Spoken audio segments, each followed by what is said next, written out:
Hello and welcome to episode 89 of the Focus on Gaming podcast. I am Duncan and it's just me this week. Martin and Tom are both busy. Sometimes real life gets in the way. So I thought I'd come on this week and I've been playing Atomfall. So I thought I'd just do a review of that. And then next week's episode will no doubt be regarding the Switch 2 because the Nintendo Direct happens on the 2nd of April and we'll be reporting on that. So anyway, on to Atomfall. Well, what can I say? I've played it via Game Pass, so I'm playing it on the Xbox Series X, and yeah, it's been compared to Fallout. It is based on there was a real life incident called the Windscale Fire, which is at a nuclear site in 1957. Now, what happened there? There was a fire in the I don't know what they call it. Anyway, the reactor of some kind. It wasn't as big as some other ones, but it was still a bad nuclear disaster. But it didn't affect the area as much as, say, Chernobyl or Fukushima kind of thing. And I mean, the area now is still operational as a nuclear site, but obviously it's been rather improved since then. But anyway, so this is a hypothetical situation about what would happen if, well, there was other things happening and the accident wasn't contained. So the story is that you wake up in a bunker. You don't know why. You're locked in the area that has been closed off, and there are lots of NPCs. There are some people that call themselves, well, they don't call themselves, but everyone calls them the Outlaws, and who are the wild people of the areas. And then there's religious fanatics, and then there's a village that you can walk around, which is a typical countryside British village, that has a bakery and a pub and other such things. In 1957. So the gameplay, it is very much like Fallout, but I will say there are comparisons to Fallout. It is not like a Fallout. If you have played any of Rebellion's other games, the Sniper Elite games, so you will get some of the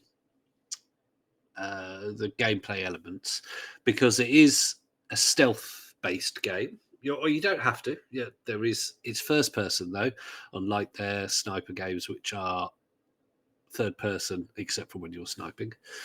This is a fully first person game, and there are basic weapons: shotgun, rifle, semi-automatic rifle. Oh, what is a pistol, revolver? But then there's melee weapons, and personally, I'm enjoying the melee. I'm finding that a lot easier because ammo is limited, and you can't hold that much. It will just stop you from picking ammo up if you've got above a certain amount. And so the fighting is timed almost, because when you hit people, it knocks them back or it interrupts their attacks. So you sort of have to time it when they come in so they can't hit you, but then also get in close enough so that you do actually physically hit them. The other option, because it is quite fast to switch between weapons, is to shoot somebody. There is shotgun. Shotgun's easy to actually kill somebody, but shoot somebody and then switch to a melee and just beat them to death. Takes about, well, depending on the person, it can take up to about 8 hits to kill some of the strong ones, but most of them take 3 hits, 4 hits. So yeah, so that's not too bad. When you first started, you'd have no weapons and you're just using your fists, and you don't really understand the timing.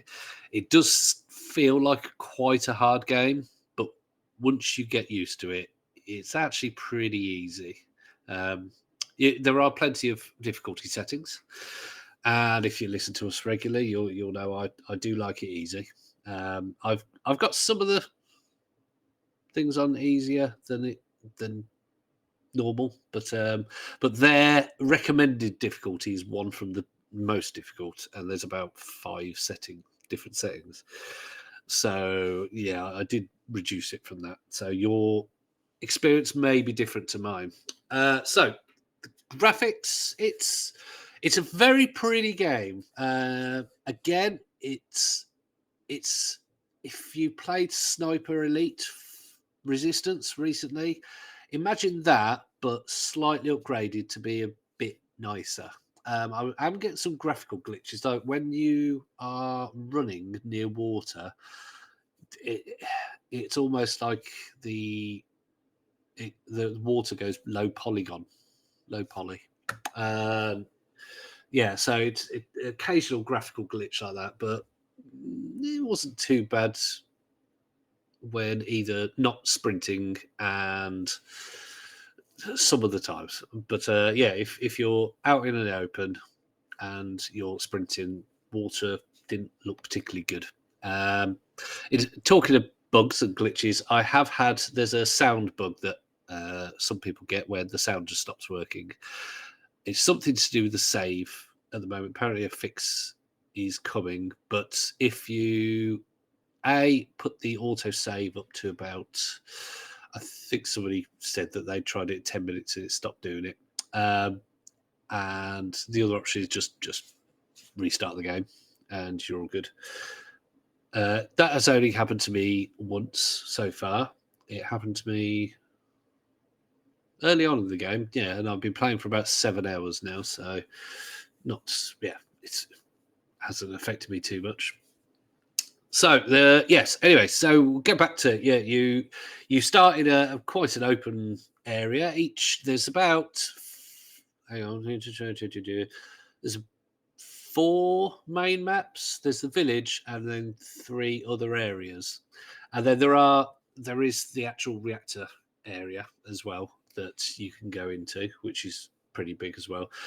Each of the open areas and the village will probably take you, if you sprint across them, 2 minutes, maybe 3 minutes to run across. But quite often you can't go direct, so give yourself sort of up to 5 minutes to cross each map. So it's not as big as your Fallout, but if you've played Avowed, if you've played Outer Worlds, so if you played the Obsidian recent games, then yeah, you probably get the idea. But they are very, very, very full of things to do. I tried my best to do one particular mission, and that was it. I think 2 hours later, I completely forgot. I was like, oh yeah, I need to go back to do that. And there's lots of what you find you think is secrets, or there'll be a gap in a fence, and you think, oh, okay, well I know I've got to go through there to find something, and there will be something. There's never a dead end that just has nothing in it. I mean, you will get something where there's just a chest or something, but I've found underground bunkers, cellars in buildings, and these are all loaded separately. Yeah, and I've found whole missions that are pretty much secret. You do, however, find some of these things that maybe there might be notes that give you hints or coordinates, because you don't get a mini map. You can see where you are on the map, but you will sometimes, rather than getting a mark on the map by somebody, if you talk to an NPC, they'll say, "Oh, I'll mark it on your map."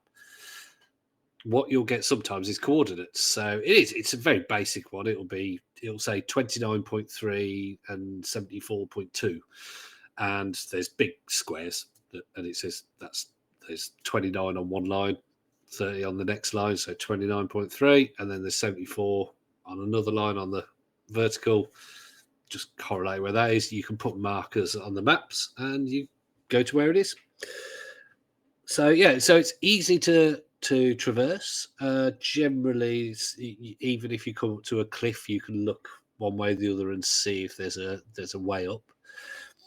Now, the one thing that I'm not liking particularly is that there's no fast travel, not even to each particular map. Now, I know some people say, "Oh, it could, it takes away from the immersion," but I would have liked maybe like a central area in each map that you could fast travel to, or fast travel to an entrance on a particular map. Now, I'd love for somebody to tell me that there is actually, but I think I've looked this up and there isn't. Now, there are shortcuts. There are like sewers. There are some sewers that you can go in that will take you to the other areas. So it will cut down the time that you take. But that's still, if you're over the other side of the map, if to go to another area, it could take you 10 minutes nearly. If you've got to go from one side of the map to the other side of another side of a map, another map. Try saying that 10 times. All right, so yeah, it's that's a minor thing because, as I said, you're never short of things to find. Enemies and various things do respawn, so they're not every 5 meters. You're not fighting somebody all the time, and you can just run for people if you want. You can run for people. You can stealth past them. You can take them down. There's only one takedown animation, which is basically you kick back at somebody's knees, pull them down, and you snap their neck. That's the only way that you can kill somebody stealthily, and it's not actually a stealth kill because if somebody's in front of them facing away, they hear you, which I suppose is realistic because I think if you're being having the back of your knees kicked and somebody's pulling you backwards, you're going to go, "Hey, stop it!" or "What?" Um, so yeah, so traversal and the map, they're big enough and they're full enough that you will never feel that it's boring. Um,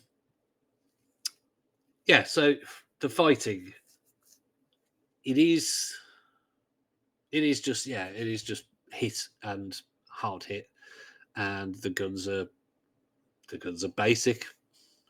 So yeah.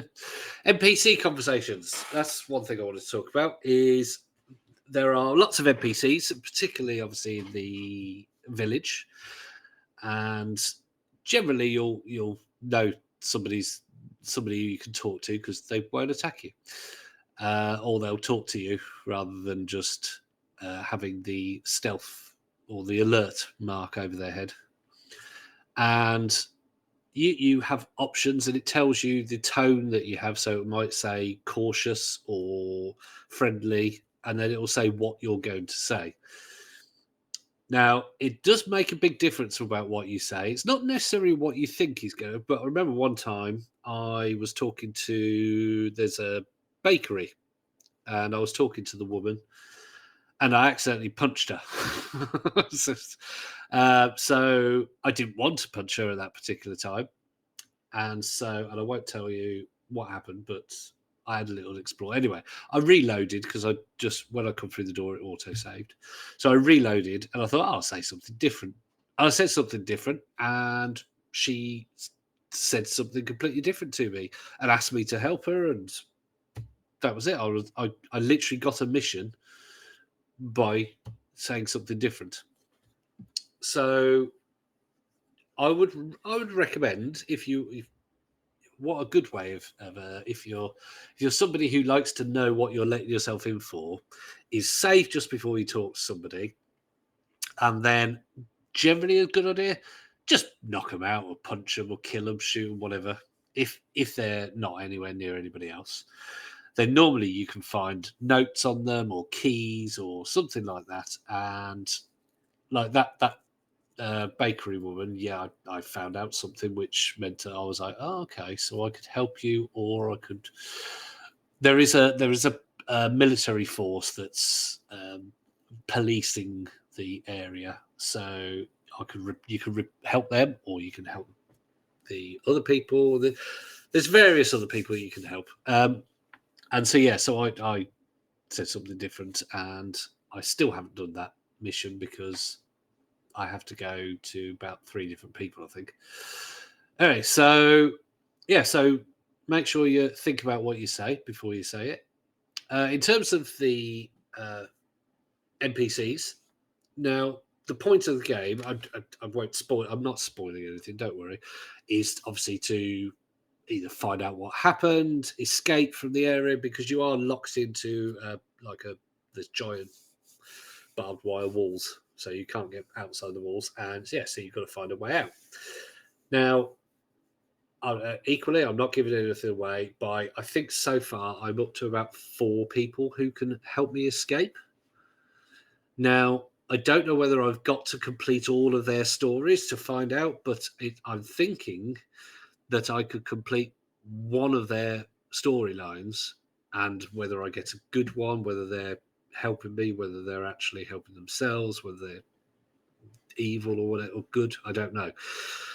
That's quite a hard one at the moment. There's somebody that phones you on red phone boxes. There's another person in the village that said that they can help me escape. There's another person that's not in the village, and there's another person in the reactor that said that they can help me. So yeah, that's at least 4. Now that to me says that there are at least 4 endings, I would say. And then also, I guess you get probably options with some of them, whether you can actually help somebody else escape or whether you can kill somebody, or I don't know. But you can kill whoever you want. You can kill NPCs who you're helping, who have missions. You can help. You can kill them all the military if you so wish. Do you think you could do that?